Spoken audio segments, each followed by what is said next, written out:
langsung ngaos ya, terus mungkin nak salam dianggap pidato, jadi langsung Al-Fatihah. Terus nak salam dianggap pidato, mungkin dianggap kampanye malah repot. Jadi langsung ngaos magis. Kulo diminta panitia untuk bikin judul. Terus judul kulo adalah keistimewaan mukjizat Al-Quran. Kersane akurat nih kulo betul kerpean. Jadi otoritatif. Karena kalau dalam pendapat ulama, kalau seorang mubalek atau seorang ulama atau siapa saja kok ngomong tanpa teks itu dia tersangka sebagai musyarek. Musyarek itu menandingi syariatnya Rasulullah SAW. Dengan pikiran-pikirannya, dengan jargon-jargonnya. Jadi itu masalah besar kalau dalam tradisi ulama. Karena pikirannya tidak musalsal, tidak ada silsilahnya ila Rasulillah SAW. Makanya saya meskipun banyak orang percaya ngaji di mana-mana itu bawa kitab. Satu ya tadi niat ngerpek tadi supaya saya dulu masih ingat zaman di sarang itu kalau tes itu banyak yang bawa kitab. Ketika ditanya ini namanya ngerpek, enggak Pak, mutolaah itu tanpa batas. Jadi mutolaah itu kapan saja. Yang agak kriminal itu kasus ujian nasional. Itu ada seorang guru SD. Ini kisah nyata, ingin membocorkan ujian apa? Nasional. Itu kan jelas kriminal itu. Si guru SD tadi berdalih gini, wong ujiannya mungkar nakir saja dibocorkan, apalagi ini ujian negara. Karena semua kiai itu kan mengajari kita marrobuka waman nabi. Itu kan mengecewakan mungkar nakir. Artinya kan membocorkan ujian. Singkat cerita kiai tadi itu, guru tadi, kalau nggak percaya tanya Gus Bah. Akhirnya rombongan guru SD tanya ke saya, apa betul Gus ujian boleh dibocorkan? Analoginya kiai-kiai bocorkan ujiannya siapa? Mungkar nakir. Karena saya ya NKRI harga mati, saya bilang tertawa-tawa. Kalau saya jawab nggak kriminal dimarahin polisi. Kalau saya jawab kriminal, analoginya dengan mungkar nakir memang yang membocorkan itu apa? Nggak usah diteruskan, kalau saya bilang boleh nanti jadi kriminal. Dan agama ini adalah analogi itu kias. Sehingga saya di sini insya Allah serius sekali membawa makalah mukjizatnya Quran. Kenapa demikian? Memang saya merasakan dan semua yang hadir di sini pasti merasakan bahwa mukjizatnya Quran itu luar biasa. Sehingga kita satu-satunya umat yang nggak ditunggui Rasul. Tapi kualitas iman kita insya Allah menyamai periode-periode sahabatnya Rasulullah SAW. Tapi syaratnya tadi ya, dengan pikiran yang sama, dengan teks yang sama, dengan rasa yang sama, dengan kejiwaan yang sama. Caranya gimana supaya sama? Kita harus terus membaca teks. Teks itu mengingatkan kita. Misalnya begini, yang dikatakan mukjizat itu kan sesuatu dahsyat yang dalam nalar manusia itu enggak mungkin terjadi. Misalnya ontanya Nabi Soleh keluar dari batu besar, itu kan satu peristiwa yang akal manusia tidak sampai. Begitu juga tongkatnya Nabi Musa membelah Laut Merah, yang akal manusia itu tidak sampai. Tapi pikiran itu menurut mazhab kita yang waras ini, saya ulang lagi, kita yang waras itu pikiran kriminal, itu salah. Saya ulang lagi ya, kita semua kan umatnya Rasulullah SAW. Semoga benar-benar umatnya Nabi, bukan Islam yang kumat. Karena orang Islam itu pilihannya hanya dua, kalau nggak bersatu umat Islam ya Islam yang kumat. Kumat itu agak gitu, namanya kumat dalam bahasa Jawa. Begini, saya ulang lagi ya. Yang dikatakan mukjizat itu amrun khariqun lil adat, sesuatu yang luar biasa. Kemudian dalam tanda kutip yang manusia itu tidak mampu. Sehingga itu dikatakan mukjizat, seperti tongkatnya Nabi Musa dan untanya Nabi Nuh yang keluar dari batu apa? Besar. Kalau kalian ingin jadi wali, pikiran seperti itu udah akan jadi wali. Gagal itu di KPU gagal. Jadi nggak usah sampai MK, di KPU sudah gagal. Kenapa demikian? Pertanyaannya begini. Memangnya sesuatu yang wajar kita lihat keseharian itu dalam kemampuan manusia? Saya ulang lagi, memangnya sesuatu yang biasa saja, yang normal saja itu dalam kemampuan Manusia enggak juga kan? Manusia bisa enggak bikin unta? Yang wajar saja, yang lewat indukan, bisa enggak? Enggak kan? Manusia bisa bikin laut enggak? Enggak kan? Jadi kalau mukjizat itu dengan definisi sesuatu yang manusia tidak mampu, memangnya keseharian alam ini manusia mampu? Enggak juga kan? Nah, karena agama Islam dengan logika itu, Rasulullah Shallallahu Alaihi Wasallam menolak mukjizat yang seperti itu, ya menolak mukjizat yang seperti itu. Makanya saya bilang pikiran pertama tadi itu kriminal karena itu ditolak oleh Rasulullah Shallallahu Alaihi Wasallam. Karena ya itu tadi, kalau itu dituruti, lama-lama kita tidak tahu kedahsyatan ciptaan Allah keseharian. Makanya ketika Rasulullah diminta laula utiya mislama utiya Musa, ya Muhammad itu punya mukjizat kayak tongkat Nabi Musa. Kasolihin Nuh, kasolihi Soleh. Apa karena koti apa? Soleh. Sebagaimana untanya Nabi Soleh. Apa jawabnya Allah? Wa ma min dabatin fil ardi wala ta'iri yatiru bi janahihi illa umamun amsalu. Bagian dijawab inna fi khalqis samawati wal ardi wa ikhtilafil laili wan nahar sampai saat terusnya wa tasrifir riyah saat terusnya la ayatil liqaumi yaqilun. Karena logika yang terbangun begini. Dan ini saya ulang lagi, ini syarat utama jadi wali. Ini masih satu poin. Nanti ACC-nya nunggu ketua-ketuanya. Tapi kamu jangan bayangkan wali itu kayak Sunan Kudus tunda. Jadi kalau kamu jadi wali itu maknanya kullu mukminin waliyullah itu diikhya kan banyak. Setiap mukmin itu walinya Allah. Tapi maknanya gini, waliyullah itu wong sing disakeni Allah itu. Jadi enggak usah dimaknani kekasih Allah. Ya. Jadi karena dalam bahasa Arab itu waliyul yatim adalah orang yang kasihan sama anak yatim sehingga diurus segala keperluannya. Perempuan yang perawan punya bapak namanya apa?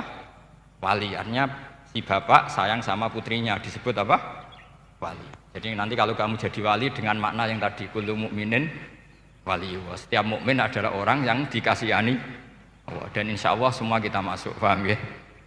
Ya enggak wali songo itu baru maknanya waliyullah sing disayang Allah. Kayaknya kita belum daftar yang ke situ nanti itu ada urutannya. Saya ulang lagi ya. Kalau kita mengakui kudrohnya Allah nunggu mukjizat, yaitu nunggu tongkatnya Nabi Musa membelah Laut Merah, nunggu ada unta keluar dari batu. Maka itu kecelakaan besar dalam tauhid, kecelakaan besar dalam kesaksian kudratullah. Kenapa? Karena alam yang kita lihat keseharian juga tidak dalam kemampuan kita. Alam yang kita lihat keseharian juga tidak dalam kemampuan kita.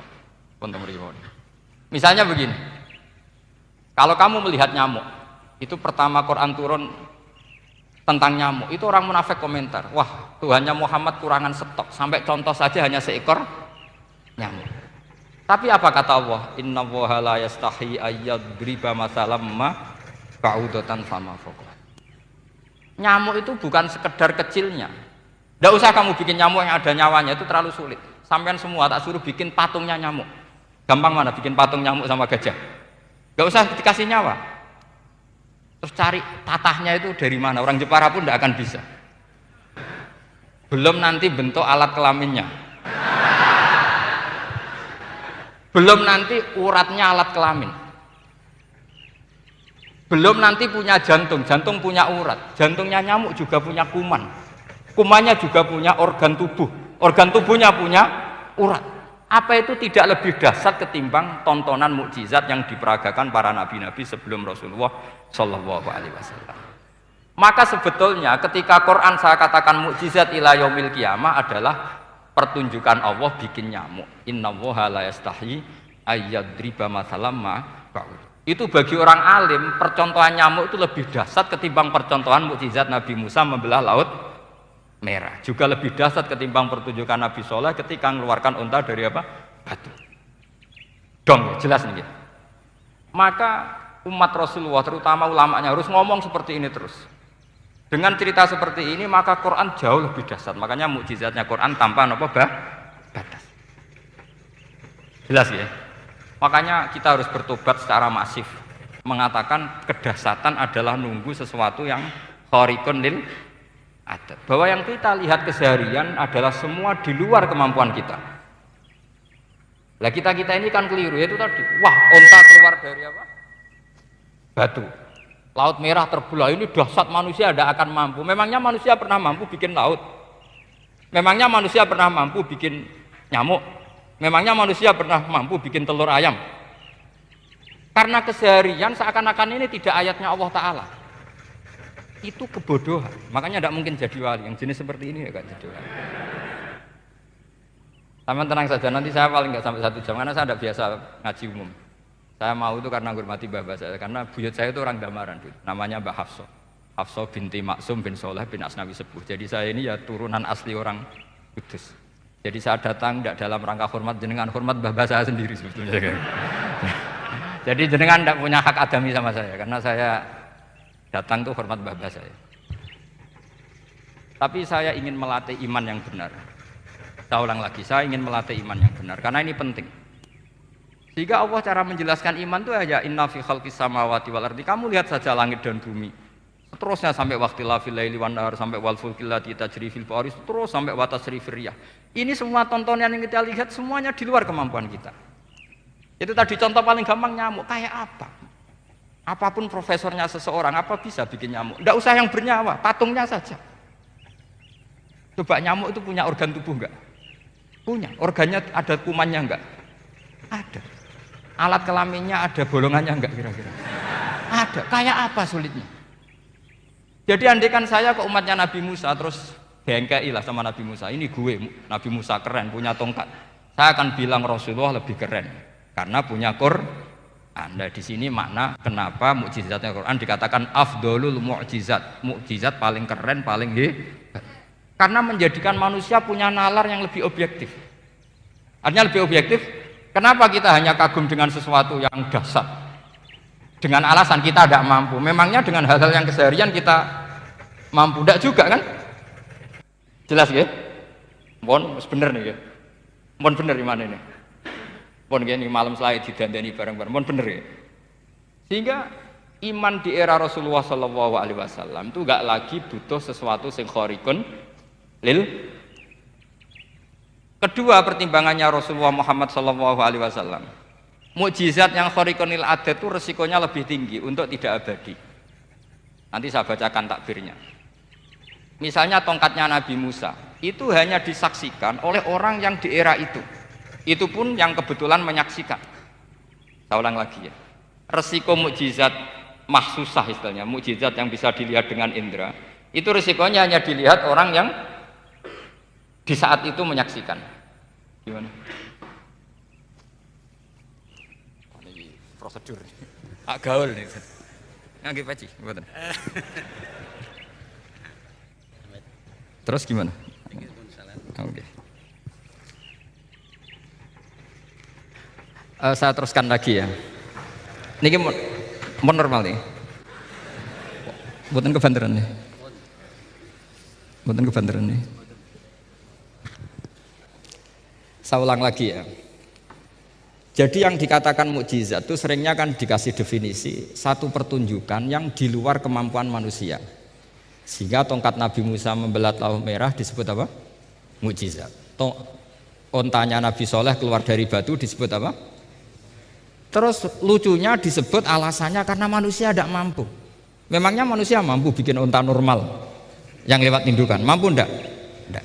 Artinya umatnya Rasulullah lebih sering melihat kekuatan Allah Subhanahu wa ta'ala kulla waqtin wa hinin, setiap saat, karena cara berpikir sudah dibenahi Al-Qur'anul Karim. Paham ya? Maka untuk jadi wali umatnya Nabi itu lebih mungkin karena melihat kedahsyatan Allah setiap saat. Tidak usah nunggu sesuatu yang super kayak apa? Kan filakil bakhri, sebagaimana laut terbelah oleh tongkatnya Nabi siapa? Musa. Terus ketiga, kalau logika mukjizat gini itu terus menerus seperti yang dialami Nabi Musa, resikonya adalah umat selalu menuntut hal yang aneh-aneh dan melupakan hal yang pokok. Itu lebih bahaya lagi. Misalnya begini contoh gampang. Kita ini hidup di bumi setelah sampean belajar ilmu falak atau astronomi atau belajar geologi. Planet yang sebesar ini apa? Semuanya itu sudah maha dahsyat. Gara-gara kita berpikir butuh kejadian yang aneh. Ya gara-gara ingin kejadian yang aneh. Mungkin lama-lama Anda ingin cari model hewan yang kepalanya itu di pantat. baru percaya kudrohnya Allah. Lama-lama kamu jadi dukun, seneng ular yang berkepala manusia, itu baru dasar. Nanti menjadi klinik. Makanya kritiknya ulama, mukjizat itu tidak perlu dituruti. Karena kalau dituruti itu bahaya bagi kelangsungan kenormalan kita. Makanya kata Abdul Hamid Khan, termasuk kitab yang saya kagumi, kata beliau begini, yang menjadikan orang kafir adalah dia nganggep kudrohnya Allah Ta'ala itu bergantung sesuatu yang dahsyat. Dia nggak sadar bahwa keseharian dalam hidupnya semuanya pertunjukan kudrohnya Allah Subhanahu wa Ta'ala. Kayak tadi, saya contohkan nyamuk tadi. Inna woha la yastahi ayyadriba masalam ma. Terusannya ba'udotan fama fokwa. Kayak apa susahnya bikin nyamuk? Sudah kecil, punya alat kelamin, punya organ, punya urat, lalu dalam tubuhnya juga ada kuman, kumannya juga berorgan. Kebayang nggak Anda bikin seperti itu? Enggak. Dasar mana dengan tongkatnya Nabi Musa? Sama-sama berstatus kita tidak mampu sama sekali. Dasar mana? Sama kan? Nah, itu yang diinginkan Rasulullah Shallallahu Alaihi Wasallam, dan Al-Quran menggiring kita cara berpikir begitu terus.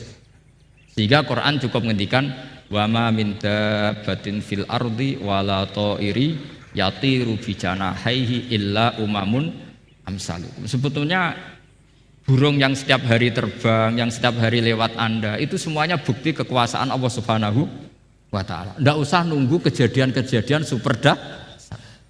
Terus keempat, korbannya para kiai, termasuk saya. Jadi nanti kalau saya tidak bisa haji terbang, wah tidak kiai, tidak bisa terbang. Tidak bisa kayak Harry N. Potter misalnya gitu, tidak bisa kayak Harry. Jadi nanti kiai juga dituntut gitu, bisa terbang kayak Aladin. Jadi nanti repot. Semua kebenaran agama bergantung pimpinannya ini punya kedasatan itu. Akhirnya celakanya apa? Ada orang yang pura-pura dasar tapi penipu, kayak kasusnya Dimas Kanjeng. Oh nggih. Mboten apa-apa, sing penting niku lancar mon. Nggih monggo.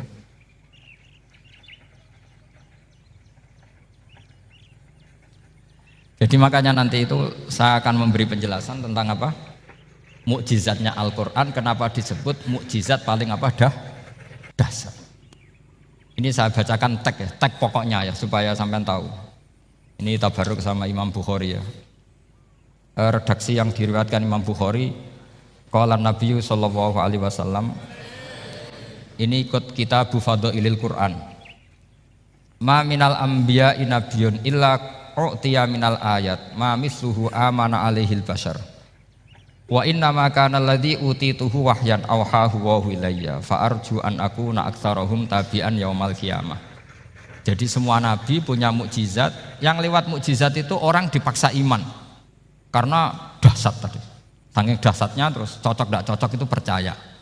Tapi kata Rasulullah, mukjizat saya itu berupa wahyu yaitu Al-Qur'an, dan saya berharap dengan mukjizat itu saya adalah nabi paling banyak pengaruhnya yaumal kiamah, maknanya paling banyak orang yang iman.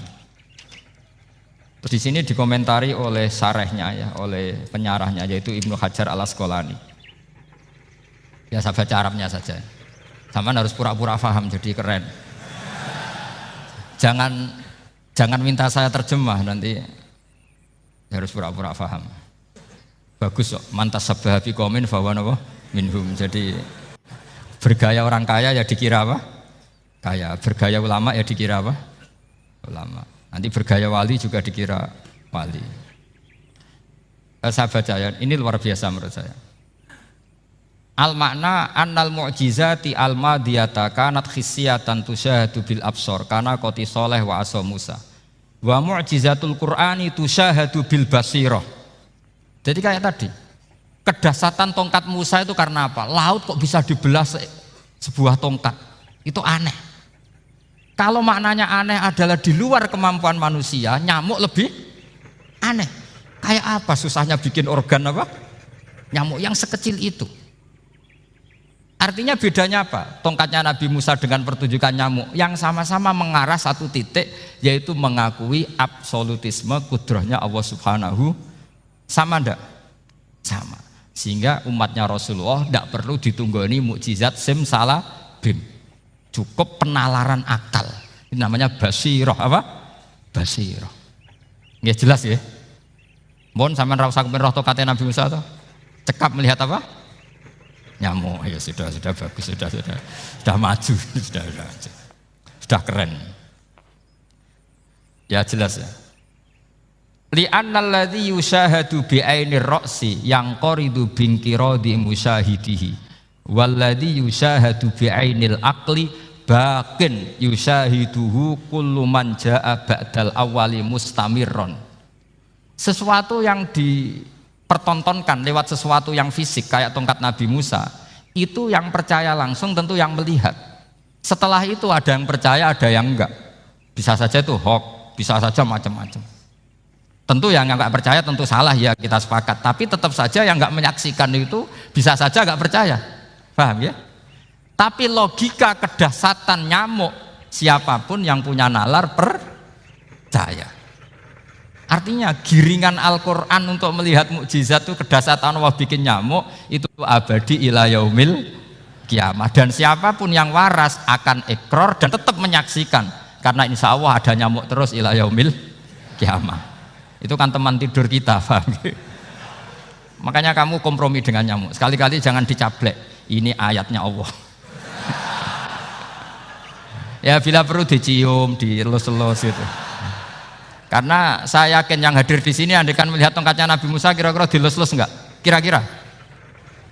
Andekan loh, kamu punya kesempatan melihat tongkatnya Nabi Musa, gimana?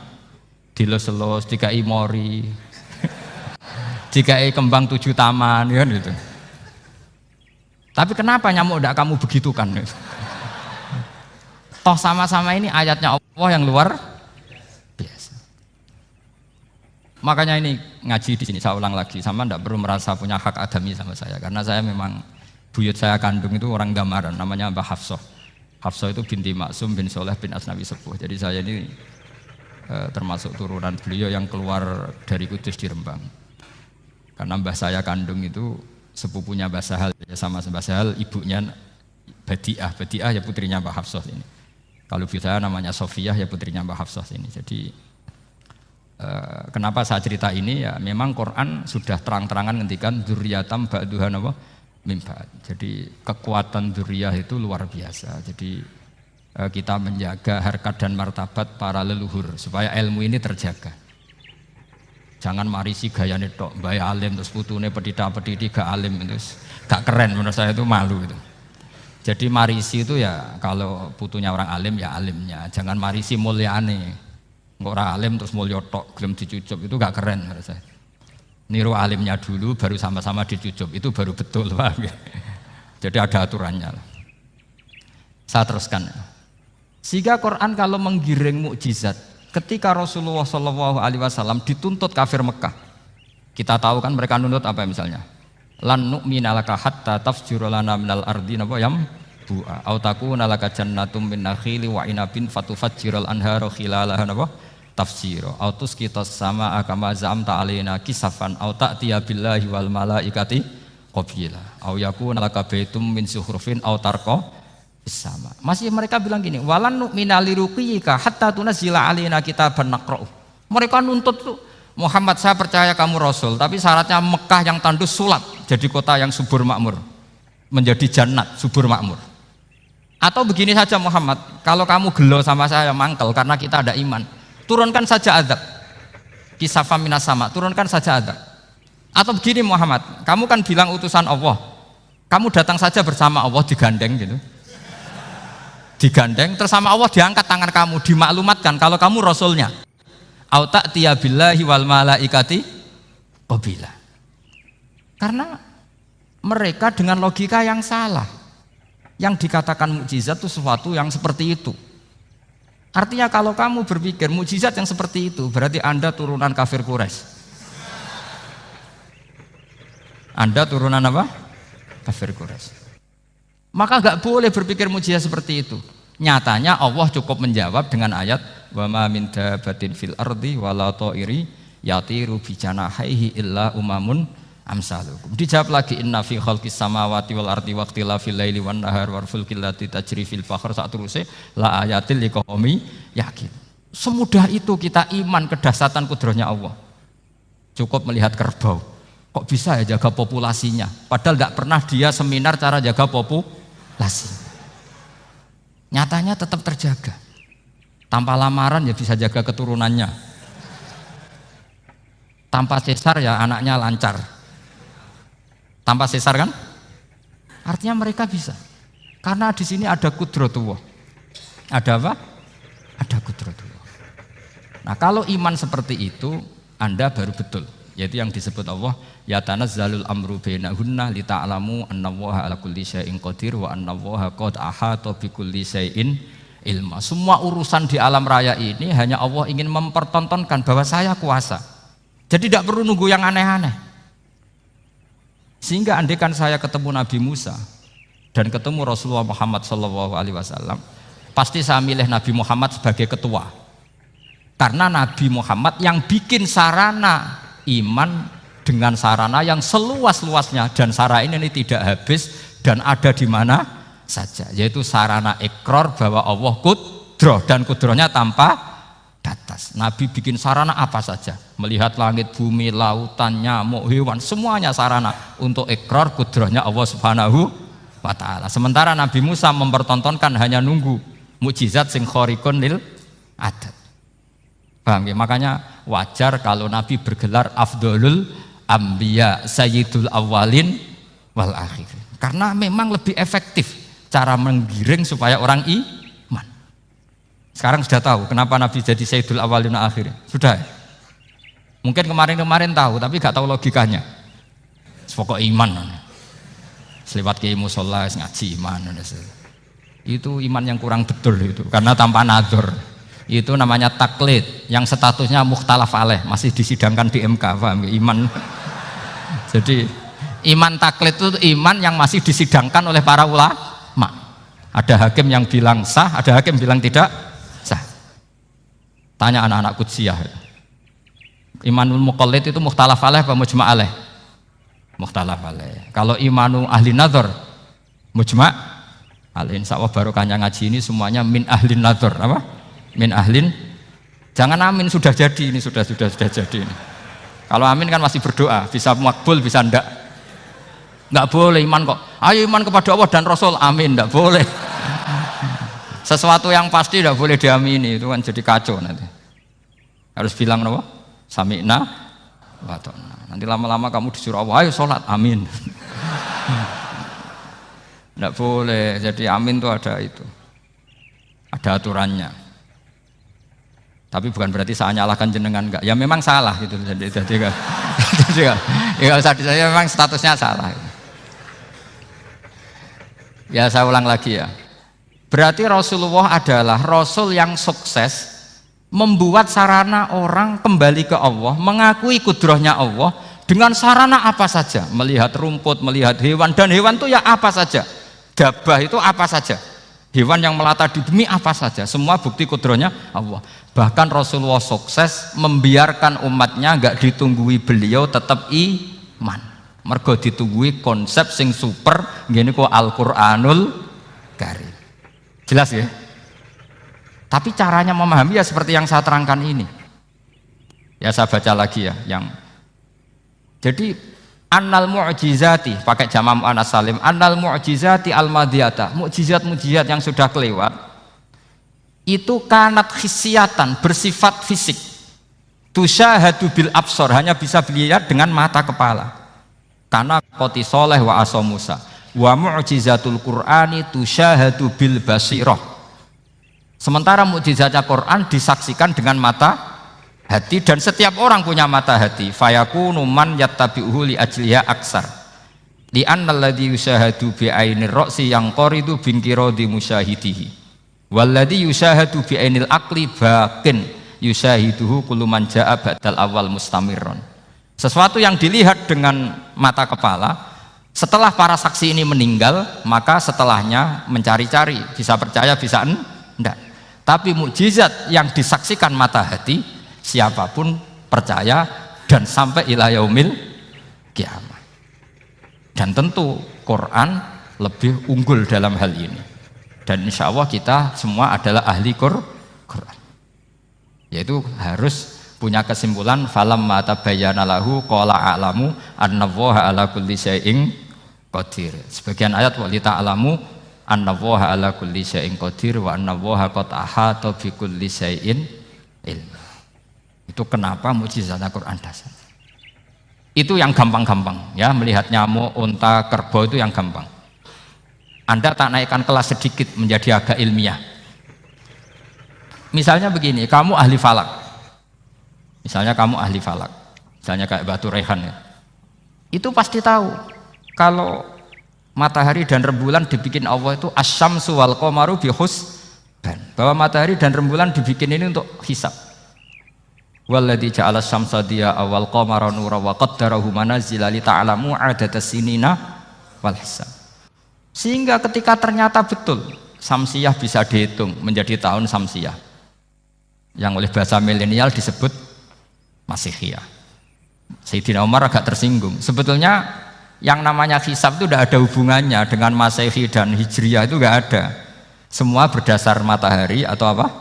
Rembulan. Lah sialnya yang Samsiyah ini oleh bahasa internasional disebut apa? Masihiyah. Makanya Sayyidina Umar marah terus bilang ya sudah kalau gitu Qamariyah bikin apa? Hijriyah. Jadi itu sebenarnya nama politik. Sebetulnya kalau objektif yang jadi ukuran ya Samsiyah sama Qamariyah. Berhubung ini sudah diambil tetangga partai sebelah, akhirnya ya kira-kira gitu. Jadi kira-kira seperti itu. Akhirnya kita namanya apa? Hijriyah, apa Samsiyah sama apa? Hijriyah. Sebetulnya yang asli ya Samsiyah, Qamariyah. Tapi nggak apa-apa lah. Dunia itu mesti ada politiknya. Lah yang repot orang-orang fanatik hukum pakai bahasa nasional, itu repot. Jadi misalnya kematian Yesus Kristus, itu mesti Batu Rehan kan nggak percaya. Akhirnya ditambahi kematian Sibeh. Karena kalau bilang iya kan percaya, makanya ditambahi apa? Sibeh. Karena menurut orang Islam berkeyakinan Nabi Isa itu nggak terbunuh, maka ditambahi apa? Sibeh. Saya dulu pernah usul, karena beliau itu kalau manggil bahasa itu bude, jadi saya pernah sowan usul. Mbok ditulis gini saja, Mbah. Kematian Yesus dalam kurung katanya. Tapi mungkin terlalu vulgar ya, jadi akhirnya dibikin apa? Sibeh. Di kalender Kudus kan apa? Sibeh, ditambahi Sibeh. Ya nggak apa-apa lah, yang penting keyakinannya masih benar gitu. Jadi masih benar. Kalau usulan saya terlalu ekstrim, masa dikasih apa? Katanya. Ya karena memang begitu kan, kita berkeyakinan Nabi Isa itu gak terbunuh. Wa ma qataluhu wa ma sholabuhu walakin syubbihalahu. Jadi ini saya teruskan, ini paling masih seberapa jam ini. Kalau kelamaan sampai dolim itu ganggu kiai lama-lama gitu. Saya tadi sudah bilang sama panitia, orang Indonesia itu gak sopan. Kalau suka kiai itu didatangkan, itu agak masalah sebetulnya. Dalam etika itu masalah. Kalau seneng kiai ya sowan ngaji, jangan sowan di dalam, itu ganggu ya, sowan ngaji saja. Dulu Imam Malik itu anaknya raja itu, Imam Malik itu seangkatan dengan Harun Ar-Rasyid. Makanya jangan berharap kalau saya gampang diundang. Bukan karena saya sombong, memang etikanya seperti itu. Jadi Imam Malik diminta datang ke istana untuk ngajar anak-anaknya Harun apa? Ar-Rasyid. Masyhur Imam Malik tersinggung terus kata bilang, al ilmu yu'ta la ya'ti. Ilmu itu disowani bukan sowan. Akhirnya Harun Ar-Rasyid minta anak-anaknya datang ngaji ke Imam Malik. Itu anak presiden. Imam Malik berani, al ilmu yu'ta la ya'ti. Tapi kalian beruntung karena saya hormat sama mbah-mbah saya yang di sini. Wong makom buyut saya itu ya berarti apa ya? Selatannya makamnya Sayyid Ja'far Shadiq itu di situ kan ada makamnya Mbah Soleh, Mbah Maksum, itu mbah-mbah saya. Makanya dulu saya ngaji di sini lama di Damaran itu. Maksudnya lama itu ya mungkin setahun. Karena saya memang mulai kecil di Sarang, sampai sekarang saya masih ngajar di Sarang. Tapi dulu cukup ya, karena saya kesini sudah hafal Quran, jadi hanya setor setiap hari satu juz, jadi cepat lah. Saya tidak punya masalah ingatan, alhamdulillah, jadi cepat hafal. Saya terangkan lagi ya, ini penting ya, masalah mukjizatnya Quran. Selama ini orang tuh mau bilang tok, mukjizatnya Quran itu dahsyat, tapi nggak bisa menerangkan.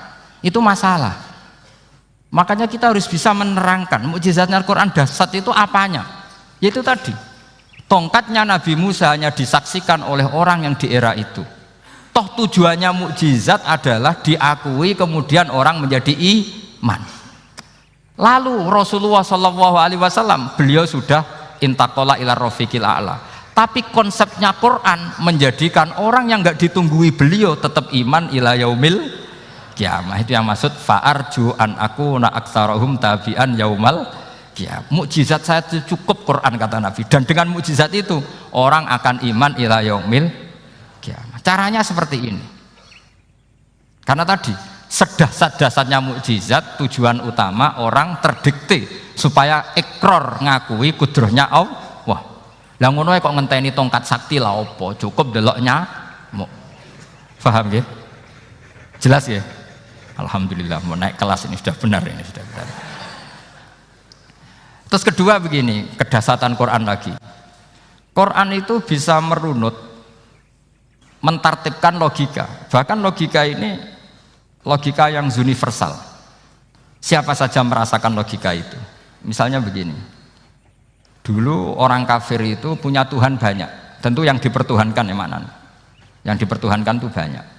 Karena pikiran mereka urusan banyak, problem banyak, ya Tuhannya harus banyak. Ada BPKB 3D kan, istri cerewet, macam-macam lah itu kan.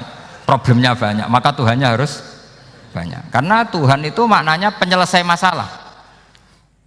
Sehingga kalau masalahnya banyak, Tuhan harus banyak. Ketika Rasulullah membawa konsep satu Tuhan, mereka janggal. Makanya mereka bilang, aja'alal alihata ilaha wahida inna hadza lasyai'un ujab. Masa Tuhan satu? Ini aneh, nggak bisa. Tuhan harus banyak, karena masalah kita banyak. Itu terpatri, di otak mereka terpatri. Lalu Nabi dengan santai diajari Allah menerangkan. Andaikan kalian punya majikan banyak dan perintahnya beda-beda, kamu suka enggak? Ya enggak suka, Mat, enggak enak. Punya majikan banyak itu udah enak. Milih mana majikan banyak sama satu? Satu aja, Mat. Tuhan kamu adalah majikan kamu. Kalau banyak kamu bingung. Ya Mat, satu aja Mat. Itu segampang itu. Jadi menggiring, Tuhan itu kan bos kita, tuan kita. Kalau banyak berarti yang memerintah kita banyak, dan bisa konflik bos-bos kita ini karena berebut anak buah tadi. Akhirnya mereka, kalau kamu punya majikan banyak dan perintahnya beda-beda, semuanya minta dilayani, kamu pusing enggak? Ya pusing, Mat. Minta mana? Majikan banyak sama satu? Satu saja, Muhammad. Ya Tuhan kamu adalah atasan kamu, maka harus satu. Mereka paham. Oke, Mat, Tuhan satu. Itu yang dimaksud dorobawaw matalar rojulan fihi syuraka umutasyakisuna wa rojulan salamal lirojul hal yastawiyani masalah. Langsung alhamdulillah. Karena mereka yang paling bodoh pun paham, dengan logika itu paham. Kalau Tuhan banyak, perintahnya banyak, kita repot. Maka Allah bikin satu masalan, yaitu rojulan fihi syuraka umutasyakisuna wa rojulan salamal dirojul. Satu lelaki, satu bos, satu perintah. Kayak apa mudahnya Allah. Kemudian mereka tetap menuhankan Lata, Hubal, dan Uzza karena mereka dipertuhankan. Sebenarnya nggak pernah Tuhan, tapi dipertuhankan. Allah memberi contoh itu sederhana sekali. Wa daraballahu mathalar rajulaini ahaduhuma abkam la yaqdiru ala syai'in wa huwa kallun ala maulah aina ma yuwajjihu la ya'ti bi khair hal yastawi huwa may ya'muru bil adl. Kata Rasulullah, Lata itu menurut kamu apa? Ya Tuhan kami. Muhammad, Hubal ya Tuhan kami, Uzzah ya Tuhan kami. Lalu kalau mereka kotor ya saya mandikan, kalau hidungnya coplok ya saya tata. Terus kata Rasulullah begini, Kamu mau nggak punya budak atau pembantu yang buta, tuli, bisu? Kamu mau nggak punya pembantu? Pembantu loh ya, pembantu itu budak zaman dulu. Kamu mau nggak punya pembantu yang buta, yang tuli, yang bisu? Wah gak doyan mat, gak apa pembantu ngono. Yang pembantu saja kamu tidak mau yang gitu kok malah punya bos begitu. Orang yang tuli, yang bisu, yang kopok, jadi pembantu saja nggak layak kok malah jadi pangeran. Paham ya? Arca dan berhala itu kan nggak bisa apa-apa. Kamu mau gaji ngasih THR pembantu yang kopok, bisu, picek, mau? Wong jadi pembantu saja nggak sah kok mau jadi apa? Tuhan atau jadi majikan. Jadi Allah bikin contoh gampang sekali. Wadaraba masalah rajulaini ahaduma abkam la yaqdiru ala shay'in, enggak bisa apa saja. Wa wakallun amala maulah, anane ngrepoti tok. Inama yuwajjihu la yati bi khair. Mudah sekali. Akhirnya mereka berbondong-bondong iman karena logikanya ditata oleh logika Al-Qur'an. Makanya agama ini sebenarnya nggak pernah datang dengan kekerasan, itu tidak pernah. Bil hujjah, dengan argumentasi, itu disebut qul falillahil hujjatul balighah. Nah sekarang orang rapati soal argumentasi, senengannya neror. Nah, itu rapati ngaji. Sebenarnya agama ini mudah. Ad-dinu yusrun, agama ini mudah, logikanya gampang. Untuk tidak menuhankan Yesus atau Isa, Quran juga datang dengan penjelasan yang nggak jelimet, yang gampang saja. Kata Allah, mal masihu ibnu maryam illa rasul qad khalas min qablihir rusul wa ummuhu siddiqah kana yakulanit.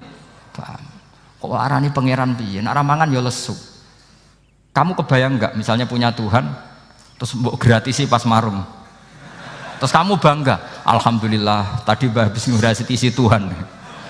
Tadi kelihatannya kelaparan, tak gratisi, senangnya bukan main. Kamu mau punya Tuhan yang seperti itu? Mau? Enggak mau kan? Allah menjelaskan karena yakulanit kuduyan sego, artinya nak orang mangan yo lemes. Pas kamu minta ternyata Tuhannya baru lemes.